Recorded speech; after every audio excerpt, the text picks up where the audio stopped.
Dear friends and my students, मैं अपने channel Chris classes पर आप सभी का वेलकम करता हूं। मैं कुछ डोमेस्टिक प्रॉब्लम्स के कारण लगभग एक हफ्ता से आपके लिए कोई वीडियो अपलोड नहीं कर पाया, इसके लिए आई एम वेरी सॉरी। आज मैं आपके लिए एक टॉपिक लेकर आया हूं जिसका नाम है एक्टिव वॉइस से पैसिव वॉइस बनाना। और ये टॉपिक कक्षा 9 से लेकर के कक्षा 12 तक के स्टूडेंट्स के लिए बहुत आवश्यक टॉपिक है और इसको मैं 3 पार्ट्स में पूरा टॉपिक निपटा दूंगा। एक टॉपिक ये फर्स्ट आज का रहेगा, एक मैं कल डालूंगा और एक अगले तीसरे दिन, यानी 3 पार्ट्स में मैं एक्टिव से पैसिव करने के सारे नियम इस प्रकार से बता दूंगा कि फिर आपको पैसिव वॉइस बनाने में कहीं कोई दिक्कत नहीं आएगी। तो आइए फ्रेंड्स, शुरू करते हैं आज का टॉपिक। आप देख पा रहे हैं कि मैंने इसमें 3 हेडिंग्स लिखी है। एक तरफ लिखा हुआ है मैंने टेंस, ये कर्सिव का टी है, ऐसे ही लिखा जाता है कर्सिव में, और दूसरी तरफ मैंने लिखा है एक्टिव वॉइस और तीसरी तरफ मैंने लिखा है पैसिव वॉइस। समझना आपको ये है कि जो टेंस है, टेंस में मैंने आपको 8 पॉइंट लिखे हैं, यानी सिर्फ 8 टेंसेस लिखे हुए हैं। जैसा कि आप जानते हैं कि जो टेंसेस आपने पढ़े हैं, तो टेंसेस आपने पढ़े हैं 12, लेकिन पैसिव में सिर्फ लिखे हुए हैं 8, यानी 8 जो टेंसेस लिखे हैं पैसिव इन्हीं की बनती है। बकाया जो 4 बचते हैं हेल्पिंग वर्ब के अभाव में, उनकी पैसिव नहीं बनाई जाती। तो देखिए, इसको समझे थोड़ा सा। ये एक्टिव वॉइस की पहचान लिखिए, जिससे आप पहचान सकते हैं कि जो एक्टिव वॉइस का सेंटेंस दिया है वो कौन से टेंस का है। तो ये एक्टिव वॉइस की पहचान लिखिए। और आप ये जो देख रहे हैं पैसिव वॉइस, ये वो हेल्पिंग वर्ब्स लिखी हुई हैं जो आपको पैसिव वॉइस में लगाना है। तो देखिए, शुरू करते हैं। Number 1, present indefinite tense. जो प्रेजेंट इंडेफिनिट टेंस का एक्टिव सेंटेंस होगा उसको आप कैसे पहचानेंगे? नंबर 1, वर्ब का फर्स्ट फॉर्म। या तो सेंटेंस में वर्ब का फर्स्ट फॉर्म दिया होगा, या वर्ब में एस या ईएस लगी होगी, या उसमें डू या डज दिया होगा सेंटेंस में। अगर किसी भी सेंटेंस में आपको इन 4 चीज में से ये इनमें से कोई भी चीज आपको मिल जाती है, तो समझ लीजिए कि वो एक्टिव वॉइस कौन से टेंस का है? प्रेजेंट इंडेफिनिट टेंस का। और जब उसकी आप पैसिव करेंगे तो पैसिव में जो हेल्पिंग वर्ब लगेगी वो लगेगी एस, एम या आर। जैसा भी सब्जेक्ट होगा उसके हिसाब से एस, एम, आर आप लगा लेंगे। अब चलिए दूसरा, present continuous tense. Present continuous tense का यदि जो वाक्य होगा एक्टिव, उसमें क्या होगा? एस, एम, आर रहेगी और जो वर्ब होगी उसमें आईएनजी लगी होगी। तो इससे आप पहचान सकते हैं कि ये प्रेजेंट कंटिन्यूअस टेंस का एक्टिव वॉइस है। और जब आप इसकी पैसिव करेंगे तो पैसिव वॉइस में क्या करेंगे? जो हेल्पिंग वर्ब इसमें लगी हुई है एस, एम, आर, वही helping verb is, am, are आप उसके सब्जेक्ट के अनुसार लगाने के बाद उसमें बीइंग और लगा देंगे। तो ये प्रेजेंट कंटिन्यूअस टेंस की हेल्पिंग वर्ब मान लीजिए आप। तीसरा है प्रेजेंट परफेक्ट टेंस। जैसा कि आप जानते हैं कि प्रेजेंट परफेक्ट टेंस में क्या होता है? हैज हैव लगा होता है और वर्ब की थर्ड फॉर्म रहती है। तो हैज हैव और वर्ब की थर्ड फॉर्म जिस भी सेंटेंस में आपको मिल जाए वो एक्टिव वॉइस आपका प्रेजेंट परफेक्ट टेंस का होगा। और जब इसकी पैसिव करेंगे तो हैज बीन और हैव बीन इसमें हेल्पिंग वर्ब लग जाएगी। इसी प्रकार से चलिए पास्ट, इसके बाद वैसे आना चाहिए था पास्ट परफेक्ट कंटिन्यूअस, लेकिन मैं आपको बता दूं परफेक्ट कंटिन्यूअस में present perfect continuous, past perfect continuous, future continuous और फ्यूचर परफेक्ट कंटिन्यूअस, इन टेंसेस की पैसिव वॉइस नहीं बनती है। इसलिए मैंने 3 के बाद ये प्रेजेंट परफेक्ट कंटिन्यूअस नहीं लिखा है। इसके बाद देखिए पास्ट इंडेफिनिट। जो पास्ट इंडेफिनिट का एक्टिव वॉइस होगा उसमें क्या होगा, या तो वर्ब का ये सेकंड फॉर्म दिया होगा, लिखा है वर्ब सेकंड, यानी वर्ब का सेकंड फॉर्म दिया होगा, और अगर सेकंड फॉर्म नहीं होगा तो फिर उसमें डिड दिया होगा। और जब आप उसको पैसिव करेंगे तो पैसिव में इसकी हेल्पिंग वर्ब आप लगाएंगे वाज या वर, सब्जेक्ट के अनुसार। सिंगुलर सब्जेक्ट होगा आई वगैरह तो उसमें वाज लग जाएगा ई सी एट के साथ, और अगर यू वी या दे दिया है तो उसमें वर लग जाएगा। इसके बाद पास्ट कंटिन्यूअस, पास्ट कंटिन्यूअस का जो एक्टिव वॉइस का सेंटेंस होगा उसकी पहचान आप ऐसे कर सकते हो कि वाज वेयर भी होगी उसमें, और वर्ब में आईएनजी लगा होगा, was verb plus verb plus ING, यानी वर्ब में आईएनजी लगा होगा, तो वो पास्ट कंटिन्यूअस टेंस का वाक्य होगा। और जब आप इसको पैसिव करेंगे तो क्या करेंगे कि was verb plus being, was verb जो इसमें लगा हुआ है वो सब्जेक्ट के अनुसार वाज या वर्ब लग जाएगा, और वर्ब में आप आईएनजी लगा देंगे, यानी बीइंग लगा देंगे उसमें, sorry was verb plus being लगा देंगे।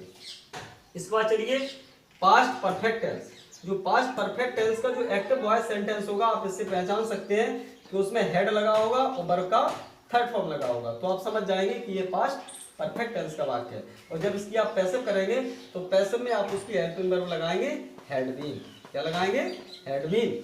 इसी प्रकार से फ्यूचर इंडेफिनिट, फ्यूचर इंडेफिनिट में क्या होगा, विल सेल दिया होगा एक्टिव में और वर्ब का फर्स्ट फॉर्म दिया होगा, तो इससे आप पहचान जाएंगे कि ये फ्यूचर इंडेफिनिट का है। और जब आप उसको पैसिव बनाएंगे तो पैसिव में क्या लगा देंगे, विल बी या सेल बी, ये आप जानते हैं कि विल किसके साथ लगता है और सेल किसके साथ लगता है। आठवां और अंतिम टेंस है जिसकी पैसिव बनती है फ्यूचर परफेक्ट। और जब फ्यूचर परफेक्ट का कोई एक्टिव वॉइस का सेंटेंस होगा तो उसमें विल हैव या सेल हैव होगा और प्लस वर्ब का ये थर्ड फॉर्म, ये लिखा है थर्ड, वर्ब का थर्ड फॉर्म होगा। और जब उसकी आप पैसिव करेंगे तो पैसिव में उसकी हेल्पिंग वर्ब लगेगी विल हैव बीन या सेल हैव बीन। तो फ्रेंड्स आप ध्यान रखें कि ये एक्टिव वॉइस कौन से टेंस का है, ये आप इनकी मदद से पहचान सकते हैं। और जब उसी को आप पैसिव करेंगे तो पैसिव में ये वाली हेल्पिंग वर्ब्स आपको लगानी है। अच्छा, इसके बाद देखिए जनरल रूल्स। जनरल रूल्स का मतलब वो है कि वो नियम जो आपको हर पैसिव में फॉलो करना है। जैसे कि पहला है ऑब्जेक्ट पहले और सब्जेक्ट बाद में लगेगा। जब भी आप पैसिव बनाते हैं तो एक्टिव और पैसिव में यही डिफरेंस है कि जो एक्टिव वॉइस का सेंटेंस होता है वो सब्जेक्ट से प्रारंभ होता है और ऑब्जेक्ट पर समाप्त होता है, जबकि पैसिव में क्या होता है, ऑब्जेक्ट पहले लगता है और जो सब्जेक्ट आगे था वो सब्जेक्ट आपका बाद में लगेगा। दूसरा सामान्य नियम जो समय लगना है, वर्ब का सदैव थर्ड फॉर्म ही लगेगा।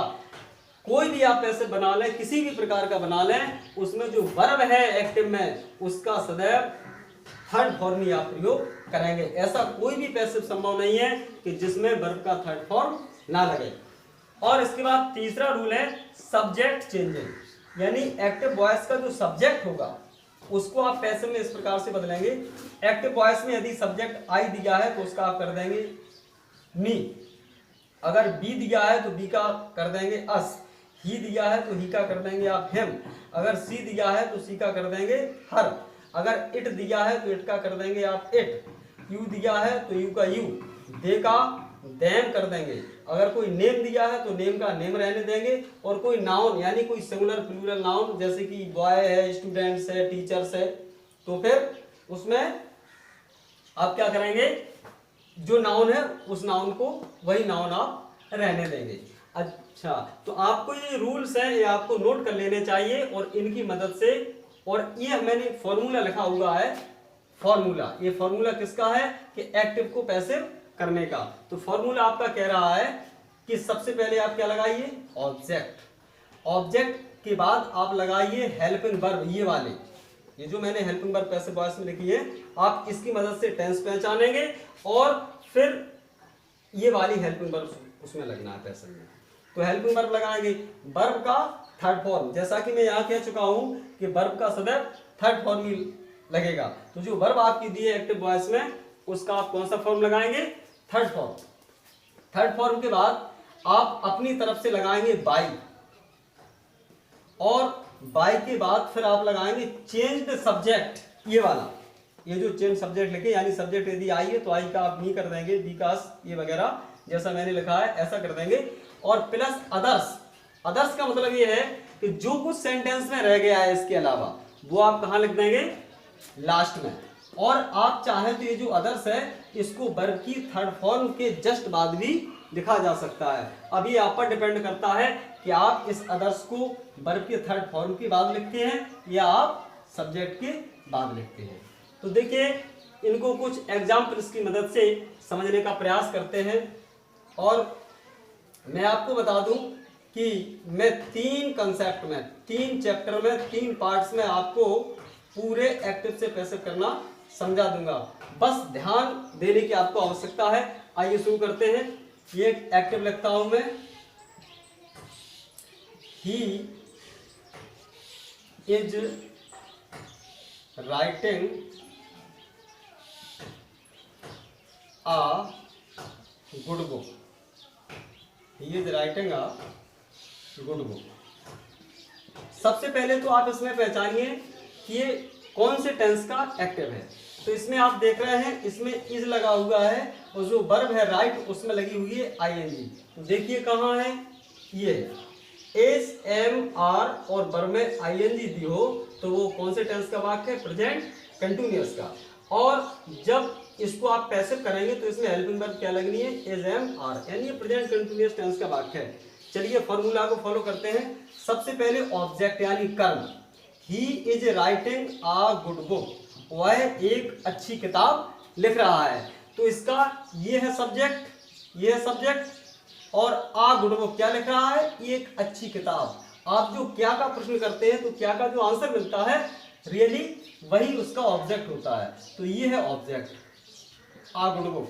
तो इसका आप पैसिव करेंगे तो इसमें क्या करेंगे कि सबसे पहले ऑब्जेक्ट यानी आ गुड बुक और ये आ कैपिटल हो जाएगा, आ गुड बुक, इतना होगा, ऑब्जेक्ट हो गया। इसके बाद हेल्पिंग वर्ब, जैसा कि आपको पता है प्रेजेंट कंटिन्यूअस टेंस का वाक्य, तो इसकी हेल्पिंग वर्ब क्या है, is am are plus being. चूंकि आ गुड बुक एक किताब है तो एक किताब के हिसाब से सिंगुलर के लिए क्या लगता है, एज। तो इसमें हेल्पिंग वर्ब आप क्या लगा देंगे, एज और प्लस बीइंग, तो ये हो जाएगा बीइंग। ये आपका हेल्पिंग वर्ब हो गई है। अब वर्ब का थर्ड फॉर्म, वर्ब क्या है, राइटिंग यानी राइट, और आप जानते हैं कि राइट का थर्ड फॉर्म होता है रिटन। तो यहाँ पर आप कर देंगे थर्ड फॉर्म इसका रिटन, तो ये थर्ड फॉर्म हो जाएगा। इसके बाद बाई, बाई लगा देंगे आप अपने तरफ से। और इसके बाद चेंज्ड सब्जेक्ट यानी परिवर्तित कर्ता, कर्ता क्या है आपका, ही। तो यहाँ पर देखें ही कहाँ है, ये है ही, ये ही। तो ही का क्या करना है आपको, हिम। यहाँ पर क्या हो जाएगा, बाई हिम। ये आपका कैसे बन गया, a good book is being written by him, ये हो गया। दूसरा एक्टिव देखते हैं,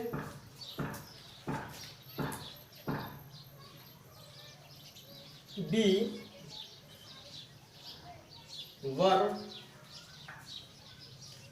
प्लेइंग क्रिकेट। स्टूडेंट्स मैं आपको बताऊं, आपको कर्सिव में लिखने का प्रयास करना चाहिए, इसमें मार्क्स अच्छे मिलते हैं और राइटिंग पर आपको विशेष ध्यान भी देना चाहिए। देखिए we were playing cricket in the field, we हम खेल रहे थे मैदान में क्रिकेट, यानी हम मैदान में क्रिकेट खेल रहे थे। तो बी है इसका सब्जेक्ट, करने वाला खेलने वाला कौन है, बी, क्या खेल रहे थे, क्रिकेट। तो ये है आपका सब्जेक्ट, ये है आपका ऑब्जेक्ट और ये आपकी वर्ब है और ये अदर्स चीज है जो इनके अलावा लिखी हुई है। क्या करेंगे, फॉलो करेंगे रूल। सबसे पहले ऑब्जेक्ट, तो ऑब्जेक्ट में क्या आ जाएगा, सबसे पहले क्रिकेट। अब ऑब्जेक्ट के बाद आपको आवश्यकता पड़ती है हेल्पिंग वर्ब की, तो इसके लिए आप पहचानते हैं पहले टेंस, क्या लगा हुआ है इसमें, वर्ब और वर्ब में आईएनजी। देखिए कहाँ है, बाज वर्ब प्लस वर्ब में आईएनजी, तो ये पास्ट कंटिन्यूअस टेंस का वाक्य है। और जब इसकी पैसिव बनाएंगे तो क्या करेंगे, बाज वर्ब प्लस बीइंग। तो क्रिकेट सिंगुलर नाउन है और इसके साथ क्या लगेगा, बाज, तो ये हो जाएगा बाज। और इसके जस्ट बाद बीइंग, यहाँ पर क्या लगा देंगे आप, बीइंग। तो ये हेल्पिंग वर्ब हो गई। और वर्ब का थर्ड फॉर्म, वर्ब क्या है, प्लेइंग, माने प्ले, और प्ले का थर्ड फॉर्म होता है प्लेड। और इसके बाद बाई, तो बाई लगा दीजिए। इसके बाद चेंज्ड सब्जेक्ट, परिवर्तित करता, करता क्या है, बी। जैसा कि आप देख पा रहे हैं बी का क्या होता है, परिवर्तित करता अस, तो यहां पर हो जाएगा बाई अस। और अदर्स क्या बचा, इन द फील्ड, ये आप यहां लिख देंगे इन द फील्ड। और यदि आप चाहें तो ये जो इन द फील्ड जो अदर्स है उसको आप यहां भी लिख सकते थे वर्ब के जस्ट बाद, यानी ऐसा भी बन सकता था ये sentence, cricket was being played in the field by us, तब भी सेंटेंस आपका सही था। अगला एक्टिव देखते हैं। The students had done their work on time. The students had done their work on time, अर्थात हिंदी इस प्रकार से हो जाएगी, छात्रों ने अपना काम समय पर कर लिया था। इसका पैसिव देखते हैं। स्टूडेंट्स सब्जेक्ट है, करने वाला है, डन इसकी वर्ब है, देयर वर्क ये ऑब्जेक्ट है, और ये ऑन टाइम ये अदर्स एक्स्ट्रा चीज है। तो सबसे पहले आपको क्या लगाना है, ऑब्जेक्ट। ऑब्जेक्ट में आप लिखेंगे देयर वर्क, यानी देयर वर्क। अब इसके जस्ट बाद आपको आवश्यकता पड़ रही है हेल्पिंग वर्ब की। तो पहले टेंस में चाहिए कौन सा है, इसमें हेड दिए और डन जो कि डू का थर्ड फॉर्म है। तो हेड और वर्ब का थर्ड फॉर्म देखें कहाँ है, हेड वर्ब का थर्ड फॉर्म कौन से टेंस का वाक्य है, पास्ट परफेक्ट का। और इसमें जो हेल्पिंग वर्ब आपको लगानी है वो क्या लगानी है, हैड बीन। कोई भी सब्जेक्ट रहे, singular plural X Y Z कोई भी, सबके साथ आपको क्या लगानी है, हैड बीन। तो इसमें क्या लग गया, had been, their work had been. अच्छा हेल्पिंग वर्ब हो गई। इसके बाद वर्ब का थर्ड फॉर्म मैं आपको बता दूं, प्रेजेंट परफेक्ट, पास्ट परफेक्ट और फ्यूचर परफेक्ट। जो हैज एंड हैड वाले वाक्य होते हैं एक्टिव, उनमें ऑलरेडी थर्ड फॉर्म ही दिया जाता है। तो आपको थर्ड फॉर्म की इसमें टेंशन नहीं करनी है, जो इसमें वर्ब दी है वो थर्ड फॉर्म ही है, तो आप उसको डन कर देंगे, their work had been done. और इसके बाद बाई, और बाई के बाद चेंज सब्जेक्ट। सब्जेक्ट क्या है, द स्टूडेंट्स। तो द स्टूडेंट्स देखिए एक नाउन है, अगर ये होता तो इस प्रकार से बदल लेते आप, लेकिन ये नाउन है स्टूडेंट्स, तो फिर यहाँ पर नाउन का नाउन ही रखना है आपको, बाय द स्टूडेंट्स। और एक्स्ट्रा आपका क्या बचा है, ऑन टाइम। ये ऑन टाइम आप वर्ब के थर्ड फॉर्म यानी आप इसको डन के बाद भी लगा सकते थे, तब भी आपका सेंटेंस सही